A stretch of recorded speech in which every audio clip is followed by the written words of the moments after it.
24 janvier 1938. Comment notre Seigneur est descendu du ciel pour rester sur terre dans les tabernacles afin d'accomplir le royaume de la divine volonté. Celle qui vit dans la divine volonté peut dire avec Jésus « Je pars et je reste ». Mon vol dans le divin vouloir continue. Je rendais visite à Jésus dans le sacrement, et je voulais embrasser tous les tabernacles et chaque hostie sacramentelle pour vivre avec mon prisonnier Jésus. Et je me disais, quel sacrifice, quel long emprisonnement, non pas durant des jours, mais depuis des siècles. Pauvre Jésus, pourrait-il au moins être payé de retour pour tout cela? Et mon bien-aimé Jésus, venant visiter ma petite âme, tout immergé dans ses flammes d'amour, me dit « Ma bonne fille, ma première prison fut l'amour. Il m'emprisonna si bien que je n'avais même pas la liberté de respirer, de palpiter ou d'œuvrer, si ces deux n'étaient pas emprisonnés dans mon amour. Par conséquent, mon amour m'emprisonnait dans le tabernacle, mais avec raison et une très haute sagesse divine. Tu dois savoir que les chaînes de mon amour m'ont fait quitter le ciel durant mon incarnation. Je suis descendu sur la terre à la recherche de mes enfants, de mes frères et de mes sœurs, afin de former pour eux, avec mon amour, des prisons d'amour pour rendre leur fuite impossible. Mais, en partant, je continuais à rester au ciel, puisque mon amour, étant ma prison, me gardait dans les célestes régions. Ayant rempli mon ministère ici-bas, je suis remonté au ciel, tout en demeurant emprisonné dans chaque petite hostie sacramentelle. Sais-tu pourquoi? Parce que mon amour, mon doux emprisonnement me disait « Le dessein pour lequel tu es descendu du ciel sur la terre n'est pas accompli. Où est le royaume de notre volonté? Il n'existe pas et n'est pas connu. Demeure prisonnier dans chaque hostie sacramentelle. Ainsi, il n'y aura pas seulement un Jésus, comme dans notre humanité, mais un Jésus pour chaque hostie sacramentelle. Dans une furie d'amour, tes nombreuses vies seront un chemin vers la divinité ainsi que dans chaque cœur qui te recevra. Ces vies auront un petit mot à dire pour faire connaître notre volonté, parce que, lorsqu'elles descendront dans chaque cœur, elles ne seront pas muettes, mais parleront de notre fiat dans le secret de leur cœur. Tu seras le porteur de notre royaume. J'ai reconnu que les demandes de mon amour étaient justes, et j'ai accepté de rester sur terre, afin de former le royaume de ma volonté, jusqu'au complet accomplissement de l'œuvre. En partant pour le ciel, tout en demeurant sur terre, ma vie répandue en de nombreuses hosties sacramentelles ne sera pas inutile. Je formerai le royaume de ma volonté. Je ne serais jamais resté si je savais que je n'obtiendrais pas ce que je désire. D'autant plus que cela est pour moi un sacrifice plus grand que celui de ma vie mortelle.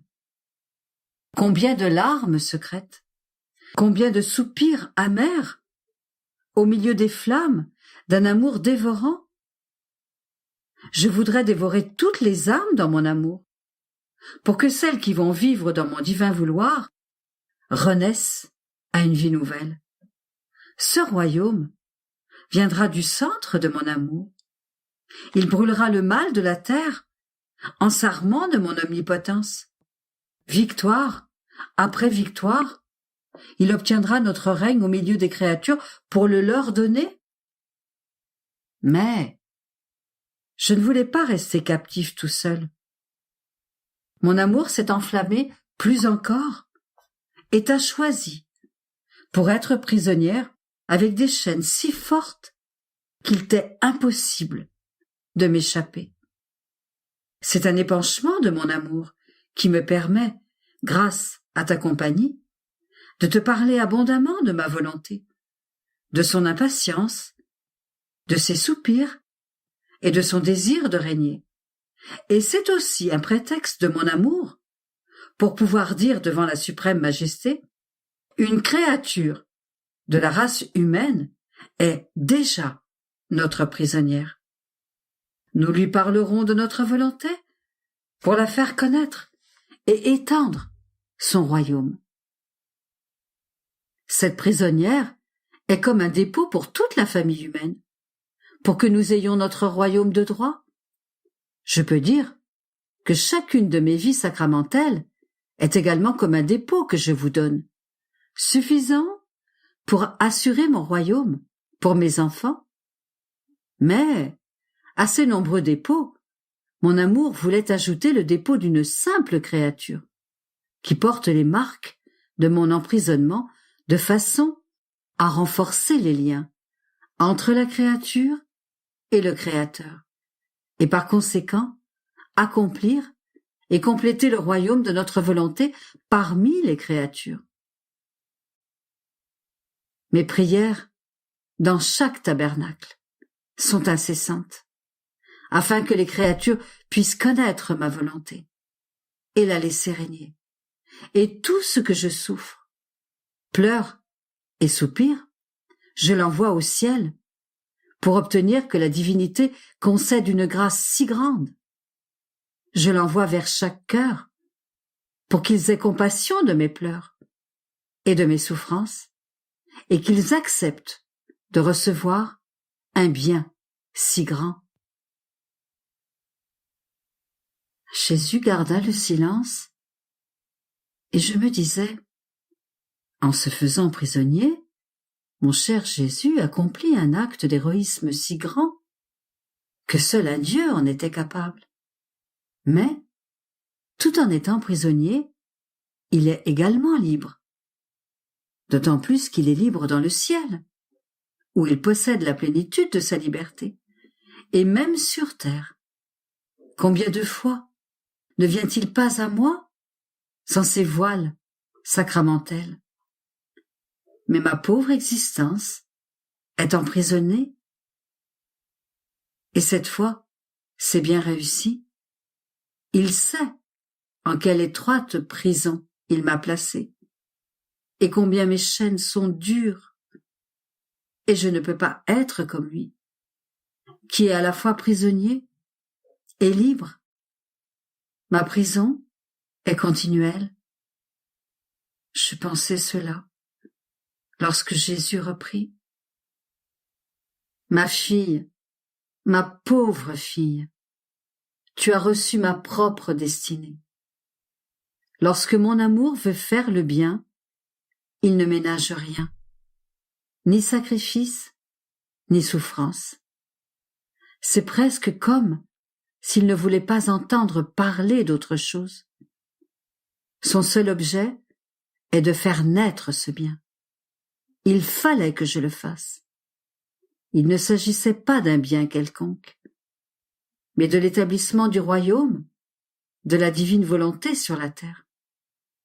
Ce bien sera si grand qu'aucun autre ne peut lui être comparé. Tous les autres seront comme des gouttes d'eau devant la mer, de petites étincelles devant le soleil. Par conséquent, ne sois pas surprise si, comme tu dis, cette fois, c'est bien réussi. Ton emprisonnement continuel était nécessaire à mon amour pour me tenir compagnie et me permettre de te parler de la connaissance de ma volonté qui est pour moi si importante et qu'il me fallait faire connaître. Tu dois savoir que lorsque je t'en parle, mon amour te paie de retour et te libère des entraves de ta volonté humaine pour te rendre libre dans les territoires et les domaines du royaume de ma volonté. Toute la connaissance est dirigée vers ceci. libérer la créature des chaînes de sa volonté, de ses passions et de ses misères. Par conséquent, remercie-moi pour ce que j'ai fait de toi. Mon amour saura comment te payer de retour, et je tiendrai compte de chacun de tes souffles et de chaque instant de ton emprisonnement.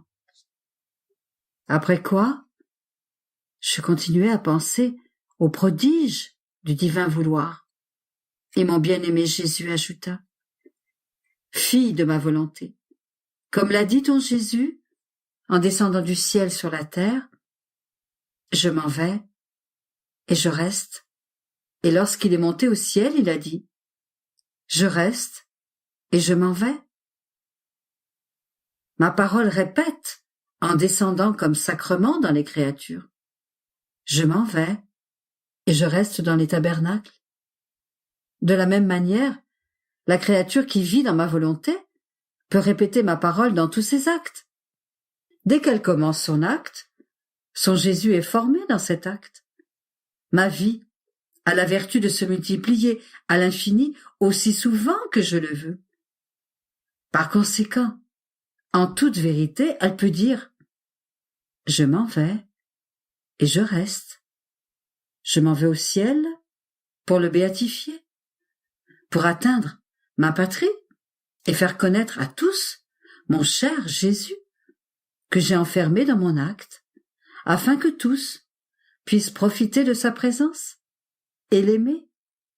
Je reste sur terre comme vie, en soutien et défense pour tous mes frères et sœurs. Que de beauté dans un acte accompli dans ma volonté.